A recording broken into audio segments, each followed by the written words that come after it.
नमस्कार, मैं कविता उनियाल। आप देख रहे हैं मीडिया टुडे टीवी। ग्रीस और फ्रांस के बीच 18 राफेल विमान की डील के लिए फ्रांस के रक्षा मंत्री ग्रीस की राजधानी एथेंस पहुंच गए हैं। फ्रांस के रक्षा मंत्री यहां पर राफेल डील पर हस्ताक्षर करेंगे।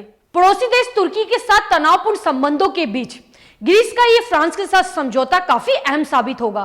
पिछले साल दोनों देश कई बार युद्ध की कगार पर पहुंच चुके हैं। तुर्की के परमाणु बम बनाने की खबर से ग्रीस बुरी तरह घबराया हुआ है। तुर्की के कहर से बचने के लिए ग्रीस कभी फ्रांस के आगे गिड़गिड़ाता है तो कभी भारत से मदद की गुहार लगाता है। अब फ्रांस के रक्षा मंत्री 2.3 अरब यूरो के समझौते पर साइन करने के लिए ग्रीस पहुंचे हैं। आपको बता दें, फ्रांस ग्रीस को 18 राफेल विमान दे रहा है, जिसमें से 12 सेकेंड हैंड होंगे और 6 विमान नए होंगे। फ्रांस इस साल तक ग्रीस को 6 विमान और बाकी 2023 तक विमान डिलीवर करेगा।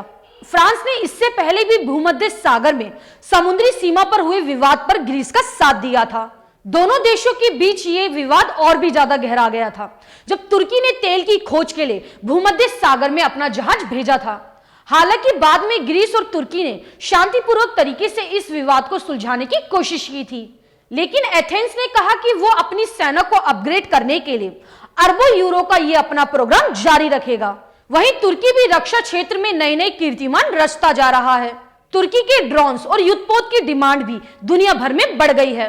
दूसरी तरफ तुर्की और पाकिस्तान की दोस्ती ने भी अलग से दुनिया की नींदें उड़ा रखी हैं। ग्रीस को डर है कि पाकिस्तान परमाणु बम और मिसाइल बनाने की तकनीक तुर्की को ट्रांसफर कर रहा है। अभी पिछले दिनों एक रिपोर्ट में बताया गया था कि तुर्की और पाकिस्तान के बीच परमाणु बम और मिसाइलें बनाने के गुप्त समझौते हुए हैं। तुर्की और पाकिस्तान के रक्षा अधिकारियों के बीच 22-23 दिसंबर को एक मुलाकात हुई थी, जिसके बाद कयास लगाए जा रहे थे कि इमरान खान से दोस्ती के बल पर तुर्की के राष्ट्रपति एर्दोगान अपने परमाणु बम के सपने को पूरा करना चाहते हैं। इसके बदले तुर्की पाकिस्तान को जंगी साजो सामान मुहैया करा रहा है। तुर्की पाकिस्तान को TB2 ड्रोन और युद्धपोत भी दे रहा है। एर्दोगान ने 2019 में दिए गए एक भाषण के दौरान दुनिया के सामने तुर्की को एटॉमिक पावर बनाने की इच्छा जाहिर की थी। उन्होंने कहा कि बहुत से देश के पास परमाणु बम और मिसाइलें हैं। दुनिया हमें इस बात से रोकती है, लेकिन मैं इस बात को नहीं मानता। एर्दोगान के इस बयान के बाद दुनिया भर के देशों के कान खड़े हो गए थे। दुनिया भर के तमाम देश तुर्की पर लगाम लगाने के हथकंडे अपनाने में लग गए।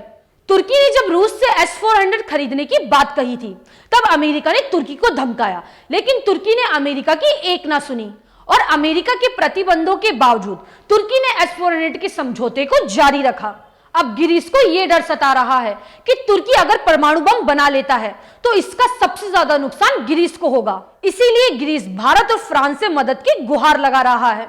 अब देखना यह है कि फ्रांस के राफेल भूमध्य सागर में तुर्की को तेल की खोज करने से रोक पाते हैं या तुर्की का S-400 फ्रांस के राफेल का भूसा बना देता है।